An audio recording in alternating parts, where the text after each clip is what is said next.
చదువుకున్నాను. ఈ స్కూల్లో ఉన్నంత కాలం చాలా బాగా చదువుకున్నాను, చాలా సంతోషం కలిగాను. కానీ మేము ఉన్నవాళ్ళు 10 ఎకరాల దాకా ఉండేది. ఎందుకు చెప్తున్నానంటే కనీసం మీలో ఒక్కలైనా స్ఫూర్తిగా తీసుకుంటే నాకు చాలా సంతోషంగా ఉంటుంది. మా ఫ్రెండ్స్ కూడా చాలా హ్యాపీ ఫీల్ అవుతారు. కానీ నిజంగా నాకు ఈరోజు సెలవు కూడా లేదు, సిక్కులు పెట్టి వచ్చాను. అరే లాస్ట్ ఇయర్ కూడా నువ్వు ఇవ్వలేదు, టైం లేదు, మీరు నువ్వు ఇవ్వాలి. ఈ స్కూల్లో చదివి వెళ్ళిన తర్వాత మా స్వగ్రామం మైలవారు ఉంది. అక్కడికి వెళ్ళిన తర్వాత ఇంటర్మీడియట్ చదివాను. ఇంటర్మీడియట్ చదివి ఎటువంటి కోచింగ్ లేకుండానే నాకు ఎంసెట్ 460 ర్యాంక్ వచ్చింది.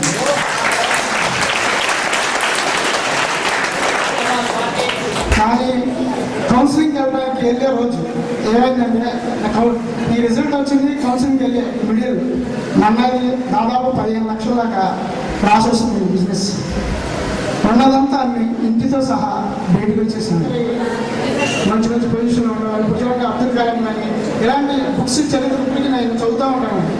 అది నాలో చాలా స్ఫూర్తిగా పెంచినాయి. అమెరికా అలాగే ఎంఎస్సీ కూడా ఆంధ్ర యూనివర్సిటీ చేశాను. తర్వాత మంచి జాబ్ వచ్చింది పూణేలో సాఫ్ట్వేర్ కంపెనీలో. ఇప్పుడు మంచిగా సెటిల్ అయ్యాడు. అలాగే మీరందరూ కూడా మంచిగా కష్టపడి చదివి మంచి పైకి రావాలని ఆశీర్వదిస్తూ ఈ అవకాశం ఇచ్చినటువంటి మా ఫ్రెండ్స్కు అందరికీ నమస్కారం.